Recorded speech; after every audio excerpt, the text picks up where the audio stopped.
이방의 빛으로 삼아 너로 땅 끝까지 구원하게 하리라 하셨느니라 하니. 이방인들이 듣고 기뻐하여 하나님의 말씀을 찬송하며 영생을 주시기로 작정된 자는 다 있더라. 아멘. 4절 같이 보십시다. 주의 말씀이 그 지방에 두루 퍼지니라. 이에 유대인들이 경건한 규부인들과 그 신의 유력자들을 선동하여 바울과 바나바를 박해하게 하여 그 지역에서 쫓아내니 두 사람이 그들을 향하여 발에 티끌을 떨어버리고 이고니오로 가거늘 제자들은 기쁨과 성령이 충만하니라. 아멘. 오늘 마지막 절 52절로 제목을 좀 삼았습니다. 제자들이라는 이유가 있다면 반드시 세상에 줄 수 없는 하나님 주시는 기쁨과 약속하시는 성령이 충만하리라고 생각합니다. 제자라면 제자라서 주시는 기쁨이 있고 제자이기 때문에 주시는 성령의 충만함이 반드시 있기 때문에 오늘 이 예배가 또 저희들에게 가장 기쁨과 성령이 충만한 예배가 될 것입니다. 오늘 이 본문을 통해서 제자들이 왜 기쁨과 성령이 충만한지에 대한 부분을 좀 더 우리가 세밀하게 인도받았으면 좋겠습니다. 지난주에 우리가 전사님 기도하신 것처럼 성령의 보내심을 받으면 반드시 하나님 예비된 하나님의 일을 따라 우리가 증거 있는 복음의 증인이 된다. 우리가 성령의 보내심을 받으면 반드시 이런 영적인 기도의 동력적인 팀 구성과 또 우리에게는 복음을 받아야 될 예비된 만남의 축복으로 이루어지는 하나님의 사람의 축복이 우리에게 준비되어 있다. 그리고 성령의 보내심을 받는 사람들에게는 반드시 하나님 예배하신 장소는 숨겨져 있더라도 그것이 지금 빈 곳이라도 하나님의 황거거장이고 축복된 땅으로 변할 것이다. 이런 부분을 말씀을 나누고요. 일부에서도 우리가 하나님께서 가난에서 해방시켜라를 제목으로 말씀을 받았는데 3가지 보여주어야 된다고 말씀하셨어요. 하나님의 능력을 보여줄 것이며 언약이 백성들에게 또 나타나는 것을, 그리고 하나님의 약속의 그 성취를 보여줘요. 언약이 한이 되어야 된다 이 말씀 받게 되고 2부에서 종들을 위한 복음과 성전이라는 제목으로 우리가 기억해야 될 사실, 애굽의 종되었던 그 사실, 그리고 생명을 깨달을 때, 이 사명을 깨달을 때, 생명을 살리는 사명을 깨달을 때 우리가 정말 삶에 대한 이유가 나온다. 우리의 미래는 반드시 보장되어 있고 준비되어 있다. 그렇다면 우리가 하나님의 말씀을 통해서 우리가 이 컨셉이라는 하나님의 말씀으로 설계해 나가시는 컨셉과 그리고 내용의 컨텐츠 그리고 플랫폼에 대한 시스템도 우리에게 응답으로 준비되어 있음을 말씀으로 받았습니다. 어제 우리가 산업성 교육 메시지를 통해서 광야는 237 현장으로 보는 그런 관점의 갱신을 우리가 서론으로 말씀을 받았는데 숨은 산업인 이드로, 숨은 산업인 라합, 그런데 숨은 불신앙자들이 있다라는 이 사실을 우리에게 잘 전달해 주셨어요. 그래서 3가지 237화 시켜라. 학업, 렘넌트들은 학업을, 그 다음에 어른 렘넌트들은 자기의 산업과 직업, 일에 대해서 그것을 통해서 하나님이 하실 237을 보고 그것을 통해서 237의 응답을 받는, 그리고 또 나아가 교회도 237화 되어져야 된다. 그 얘기 들으시면서 장충인의 교회 이름을 바꾸기를 237 성경을 바꾸길 참 잘했다. 전도학을 통해서 여호수아 4장 7절 말씀을 중심으로 또 광야를 뭐라고 말씀하셨느냐? 광야는 불신앙을 치유받는 장소가 이렇게 말씀하셨어요. 출애굽을 통한 이스라엘의 치유와 후대를 통한 불신앙 치유, 그리고 후대의 불신앙 치유, 이 3가지의 치유를 우리에게 기도적으로 던져주셨고 우리의 믿음에 관해서 오늘이 곧 미래라는, 미래가 또한 오늘이며 지금이 영원이라는 이런 부분에 있어서 영원한 오늘, 영원한 지금, 영원한 하나님, 영원한 언약, 영원한 문제, 영원한 해답, 이러한 복음 안에서 우리에게 참된 자유함을 그리스도로 말미암아 진리를 통해서 깨닫게 하시는 진리의 성령님의 그 은혜를 우리가 받은 것을 확인했습니다. 학원 복음화로 모인 어제 핵심을 통해서 CBDIP를 다시 한번 이렇게 정리해 주셨어요. 버려진 곳을 향한 언약이 곧 커버넌트 C다. 멀리인 것 있지만 지금 가까이 볼 수 있는 비전에 대해서 말씀하셨고, 생생하게 24시 꿈이 꾸어지는 그 드림에 대해서 말씀하셨고요. 25로는 응답, 그것이 바로 하나님의 형상을 받은 자의 이메이지다. 또한 영원이라는 작품을 우리에게 실천과 적용이라는 프랙티스를 주셨다는 말씀을 받았습니다. 그래서 엘리사와 다니엘과 세 청년 에스더가 미리 가진 것은 다름이 아니라 언약이다. 그래서 결론으로 미래는 렘넌트의 것이다. 우리가 왜 렘넌트 운동을 해야 되는지에 대해서, 그래서 5차 산업은 분명히 렘넌트 것이 될 것이다 라고 세밀하게 말씀을 받게 되었습니다. 하나님의 원하심이 가장 합당한 최적이 되어야 되고, 하나님의 뜻이 발견될 때는 우리는 최선을 할 수 있고, 내 성실이 아닌 하나님의 성실을 따라 인도받을 수 있다는 것이죠. 하나님의 목표를 우리가 보았다면 우리는 이미 바울의 고백처럼 정말 가장 고상한 삶을 살아가고 있는 것입니다. 지난주에 우리는 하나님의 목표와 방향이라는 것으로 사도행전 이 13장 전발절의 결론을 좀 찾았습니다. 그래서 앞으로 이 사도행전 13장 이후에 일어날 일들을 우리가 봤는데요. 다락방에서, 마가다락방에서 시작되어진 성령의 강림 사건, 이것은 그 자리에 있던 사람이든 아니든 상관없이 그곳에 임하시던 그 성령께서 우리에게 임할 수 있는 유일한 방법, 오직 그리스도의 방법을 통해서 우리에게 전달되어진 동일한 성령의 진행, 사도행전 전체를 통해서 우리에게 히브리서 13장 8절 말씀처럼 우리 주 예수 그리스도는 어제나 오늘이나 영원토록 동일하시다라는 그 언약의 말씀을 붙잡게 되었습니다. 사도행전 16장 6절 10절에도 똑같이 이제 새로운 시작의 포인트가 무엇이냐, 바로 하나님이 원하신 일이 있다는 거예요. 드로아의 밤에 마그네 사람이 한 사람이 나타나서 와서 우리를 도우라는 하나님의 터닝 포인트를 따라서 이제 새로운 지역, 마그네 지경의 첫 성에 들어가는 그런 부분, 그곳에서 이들이 이제 정말 성령의 감화 감동을 따라 먼저 기도부터 시작하는, 그래서 기도를 그러면 우리가 어디서 할 것인가, 언제 할 것인가, 이런 기도처가 있는가에 찾아가다가 귀한 제자를 만나는 일을 우리가 잘 알고 있습니다. 사도행전 19장 1절 10절에는 이제 앞으로 또한 분명히 현장은 다르지만 같은 사역을 할 수 있는, 사람은 다 다르고 민족은 다 다르지만 그들 모두에게는 공통적인 영적인 문제, 근본 문제에 영원한 해답은 오직 그리스도밖에 없는 것입니다.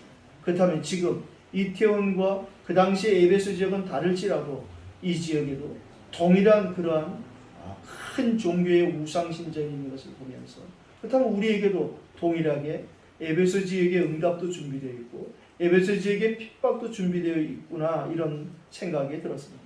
오늘 어제 목사님이 하신 말씀 중에 제가 하나 적어놨는데, 오직 유일성 재창조는 모든 것에 RT 전략을 적용할 때의 의미라고 되어집니다.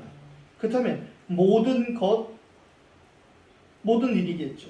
모든 장소, 모든 사람에게 우리가 사도행 13장을 통해 붙잡은 언약의 RT 전략을 적용할 수 있는 그러한 기도와 또 하나님 주신 지혜, 이런 부분을 찾아지는 예배가 되기를 예수 이름으로 축원합니다. 오늘 본론을 믿는 자마다 의롭다 하심을 얻는 이것, 본문에서 좀 적어봤는데요. 38절로 39절에 다른 것이야 그것은 오직 그리스도의 복음밖에 없다는 것입니다. 그러므로 형제들아 너희가 알 것은 이 사람을 힘입어 주의 사함을 너희에게 전하는 이것입니다. 또 모세의 율법으로 너희가 의롭다 하심을 얻지 못하던 모든 일에도 이 사람을 힘입어 믿는 자마다 의롭다 하심을 얻는 이것이라. 사람의 몸을 입고 이 땅에 하나님이 오셔야 될 수밖에 없는 이 절박한 상황, 이 방법 말고는 해결될 수 없는 이 창세기 3장의 지독한 문제, 이 부분을 보지 못하면 수많은 신학자들이 봐라, 이거 사람이라 하지 않았냐, 뭐 이런 아주 지엽적인 문제에 매달려서 속고 있는 것입니다. 오늘 완벽한 사람이시며 완벽한 하나님으로 오신 그리스도, 그 그리스도로 충분하고 만족한 오직의 영적 상태가 저와 여러분에게 회복되기를 바랍니다. 세 가지 부분을 캠프로 좀 정리해 봤는데, 캠프라는 것은 결국에는 이사야 60장 1절 2절에 있는 말씀처럼 온 땅이 어둠에 덮이고 캄캄함이 만민을 가리운 것을 보았다라면 내게 하나님이 왜 너는 세상의 빛이 되어라가 아니라 주님께서 너는 세상의 빛이다라고 마태복음 5장 14절에 말씀하셨는지를 이해할 수 있습니다. 지금 우리에게 있는 이 세상을 살릴 수 있는 빛, 이 빛은 이사야 60장에 약속하신 그 여호와의 영광의 빛이요, 그 여호와의 영광의 빛은 오직 예수 그리스도가 우리의 구주가 되지 않으면 절대 회복될 수 없는 것입니다. 하나님의 능력이 없어 회복을 못하는 것이 아니라 안 하는 것입니다. 반드시 하나님이 사용하실 사람을 창세전에 택하시고 그 사람을 예정하신 그 사람을 하나님의 섭리를 이루어가는 작정 시간표에 반드시 구원하시고 구원하신 그 즉시 그 사람은 전도와 선교의 삶이 회복되는 것입니다. 회당 캠프, 이제 이 스프링타운에서 이 회당 캠프가 시작되어졌는데요. 오늘 13절로 15절을 읽으니까 이 사람들이 이제 회당에 들어가 앉았다는 것입니다. 그들은 버가에서 더 나아가 비시디 안디옥에 이르러 안식일에 회당에 들어가 앉으니라. 자기들 생각에 들어간 것이 아니라 성령의 인도함을 받아서 지난주에 받은 기도의 목적은 성령의 보내심을 받아 그 지역의 그 장소에 인도함 받아 한 것입니다. 하나님이 15절에 보니까 시간표를 따라 복음 선포의 문을 여셨습니다. 율법과 선지의 글을 읽은 후에 회당장들이 사람을 보내 물어 이르되 형제들아 만일 백성을 권할 말이 있거든 말하라 하니 말하라 하는 복음 선포의 문을 여셨어요. 그때에 다른 것 말하지 않고 이 16절의 바울이 말하기를 하나님이 약속하신 대로 구주 예수가 오셨음을 선포하기 시작했습니다. 그래서 그가 정말 성령의 인도하심을 따라 그의 입술과 생각, 마음을 주장하심을 따라 이 구약 성경의 하나님이 인도하신 부분을 잘게 말씀하고 그리고 특별히 다윗의 후손으로 오시리 약속했던 그분이 오셨는데 그분이 바로 구주 예수다 하고 23절에 복음을 정확하게 선포했습니다. 우리가 19절도 봤는데요. 그 땅을 기업으로 주시기까지 약 450년간이라 하나님께서 우리에게 반드시 여호와가 우리 기업이 되셨기 때문에 우리에게 맡기시는 지역과 분야 반드시 분기시 있을 것입니다. 이태원 이 땅을 우리가 개인적인 욕심으로 탐내는 것이 아니라 하나님이 이 땅을 우리에게 또 주시기까지 시간이 오랫동안 걸렸고 수없이 많은 전도들의 기도와 눈물과 땀이 있던 걸로 우리가 기억합니다. 그렇다면 우리는 더 겸손하게 예배와 기도 속에서 철저하게 성령의 인도를 받아야 될 것입니다. 조금 더 우리의 경험과 체험이 앞서서는 안 될 것이고 이전에 하나님께서 나를 이렇게 쓰셨으니까 이렇게 하면 되겠다라는 이것이 사단이 우리를 속이 가장 좋은 합리적인 사단의 규격입니다. 날마다 새롭게 시작하는 내가 처음 정말 예배 드리는 것처럼 내가 오늘 처음으로 하나님 앞에서 복음을 전하는 이런 캠프 전도사로, 캠프 권사로, 캠프 선교사로 새롭게 시작되어지는 오늘 얘기를 예수 이름으로 축복합니다. 회당 캠프는 다른 것이 아니라 바로 말씀이 복음으로 정리되는 것입니다. 다윗의 후손으로 오신 그리스도를 오늘 27절로 41절에 바울이 고백합니다. 이렇고 저렇고 했지만 결국엔 그러한 말씀들을 통해서 하나님 우리에게 오시게 한 분 그가 누구냐? 바로 그리스도다. 이 말씀을 전한 거예요.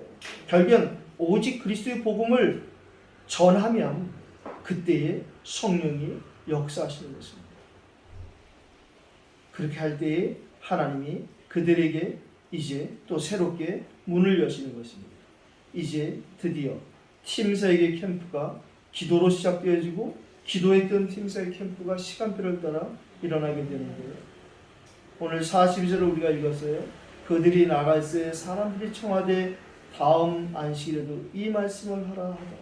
바울팀이 그 회당에서 이 구약을 인용하며 하나님 말씀을 인용하며 복음을 전할 때에 그들이 더 듣고 싶어하고 또 그 말씀이 그들에게 너무나 성령에 감동하는 것을 그들이 느끼고 이들에게 이제 현장에 요청이 나타난 것입니다.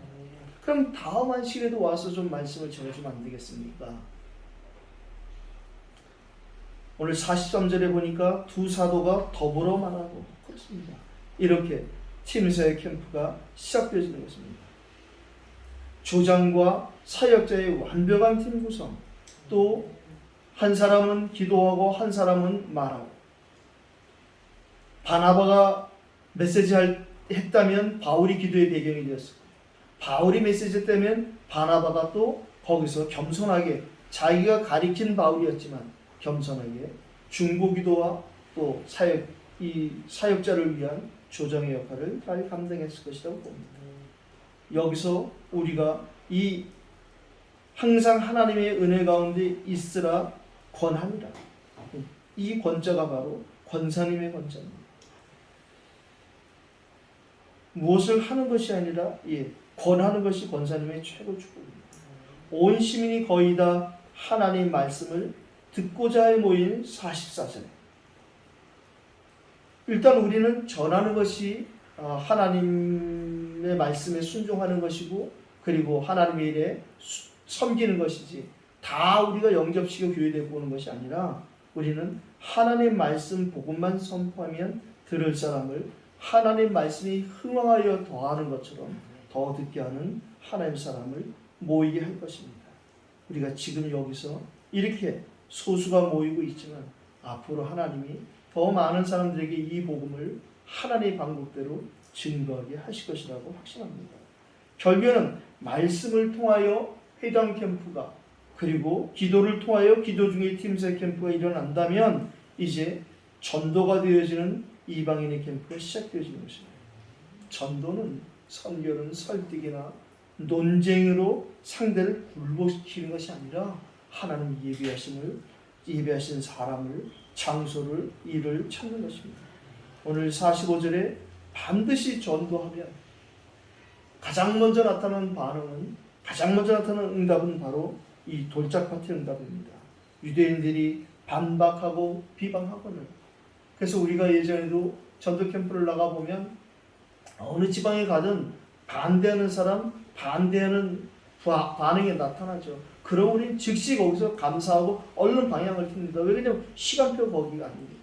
그 사람이 후에 나중에 어떻게 될지 모르지만 지금은 그 사람이 시간표가 아니라, 그 장소가 시간표가 아니라는 것이죠. 그러면 즉시 다른 쪽으로 또 방향을 바꿔나가되 기도하는 것입니다. 오늘 우리가 받은 말씀 중에 그럼 우리가 하나님께서 지금 우리가 잘못 인도받은 것 같은지 시간표가 안 맞았다면 우리 다시 거기서 말씀을 포럼하고 그 말씀을 붙잡고 기도하고 또 새롭게 인도를 받아가면 반드시 하나님이 그 돌짝밭이나 가시밭이 아닌 옥토를 만나는 응답을 많이 보았습니다. 담대히 말하여 이르되, 이제 그때 이들이 하나님께서 이런 계획을 가지셨구나를 46절에 이제 바울과 바나바가 담대히 말하는 것입니다.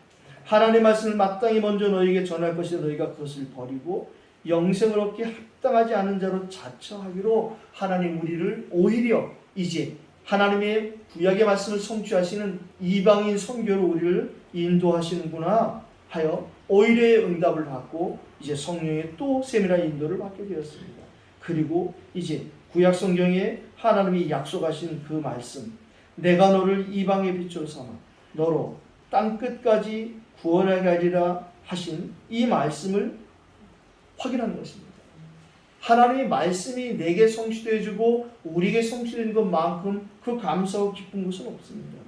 하나님께서 이 흑암이 꺾이는 것을 보장하셨다. 시간표 응답으로 언약은 반드시 성취되어지는구나. 이것을 체험하는 이 이방인 캠프가 이제 전도를 통해서 확인되어진 것입니다.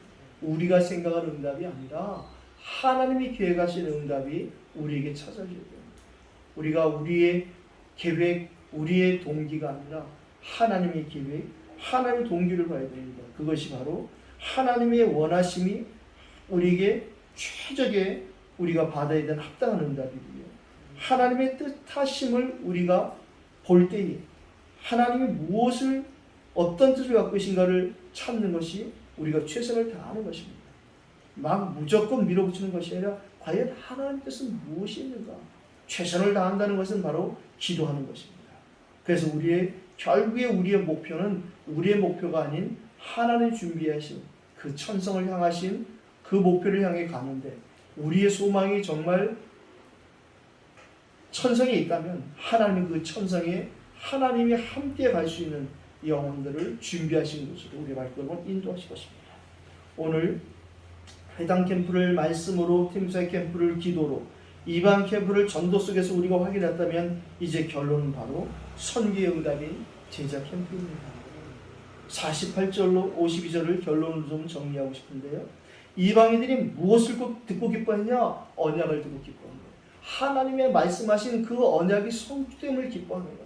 이방인들이 우린 도저히 저 이스라엘 사람들처럼 하나님의 백성들이 아니라고 하는 생각 속에 살아갑니다. 이제 우리도 하나님의 백성이 될 수 있다는, 원래 하나님의 계획이 이 전 세계 복음화라는 이 사실, 열방 모든 민족 만민 땅끝 이제 이 복음의 이 놀라운 축복이 우리에게까지 왔다라는 이 언약의 복음을 듣고 이들이 기뻤다는 것입니다. 그때 하나님이 예정하시고 섭리하고 계시는 이 모든 온 인류의 인생 여정의 작정의 시간표를 따라 하나님이 작정된 자, 우리를 통해서 캠프를 통해서 찾게 될 모든 대상은 다 믿더라는 것입니다. 우리의 계획이 아닌 하나님의 계획을 따라 사도행전 13장 40절짜리 이 언약은 반드시 전도자인 저와 여러분의 발걸음에 계속 성취될 것을 믿습니다. 두 번째, 주의 말씀이 그 지방에 두루 퍼지니라. 우리가 지난주 주중에 받은 말씀처럼 여기서 저기서 거기서 어디서나 하나님의 말씀은 생명을 살릴 수 있는 말씀이기 때문에 반드시 이 말씀은 퍼질 수밖에 없는 것입니다. 그래서 불신자들이 이 전염병이라고 얘기할 정도로 계속 퍼져나갑니다. 지금도 계속 이 한국에 코로나가 600명 계속 퍼져나가는 것처럼 눈에 안 보이게 계속 퍼져나가는 이 복음의 놀라운 확산을 우리는 코로나 시대에 오히려 믿음으로 바라보는 그런 눈이 열려지길 바랍니다. 오늘 결론의 세 번째입니다. 성령의 계속되고 지속되는 인도하심입니다. 두 사람이 발에 티끌을 떨어버리고 왜 제자들이 이 기쁨과 성령이 충만했느냐? 우리가 다음 주에 볼 이 14장의 이고니온에 바로 제자 디모데가 있는 그 지역, 하나님 또 저 지역에 어떤 응답을 준비해 놓으셨다는 확신 때문에, 그 기대 때문에 이제 이들은 기뻐하며 기도할 수 있다는 거예요. 그래서 성령이 충만할 수밖에 없는, 우리가 언제 기뻐지느냐? 기도해야 기뻐지죠. 그러면 당연히 성령 충만이 따라오는 것입니다. 제자 디모데가 기다리고 있는 이고니온으로 향하게 되었습니다. 오늘도 우리가 이 예배를 통해서 기쁨과 성령이 충만해지는 제자 응답을 받을 이유는, 오늘 예배 이후에 우리가 또 본부 1부, 2부 예배를 통해서 또 우리가 그 말씀의 잔치 속에 들어갈 것을 기대하고, 또 우리 야곱 장로가 기도하는 그 기도가 우리의 기도가 되고 우리의 응답이 되어질 것을 또 기대하고, 이번 주에도 있을 이런 다민족 대회라든가 모든 주 중에 매일매일의 우리의 그러한 하나님 예배하시는 응답을 우리가 기대한다면, 오늘 제자 디모데가 기다리고 있는 이고니온으로 향하는 이 제자들에게 주신 기쁨과 성령의 충만함은 우리에게도 동일한 응답이, 동일한 기쁨으로, 동일한 성령 충만으로 회복되리라고 확신합니다. 제자라는 이유 때문에 하나님 주시는 그 기쁨과 제자이기 때문에 당연한 이 성령의 충만함으로 오늘도 우리가 치유되어지고, 오늘 기도가 회복되어지고, 그리고 모든 것을 응답으로 받을 수 있는 믿음의 그릇이 넓어지고 또 깊어지고 높아지는 그러한 시작이 되기를 예수 그리스도 이름으로 축복합니다. 기도하십시오. 오늘 우리가 이 말씀 붙잡고 한번 같이 기도해야겠습니다. 이렇게 한번 꺼주셔야 됩니다. 발바닥이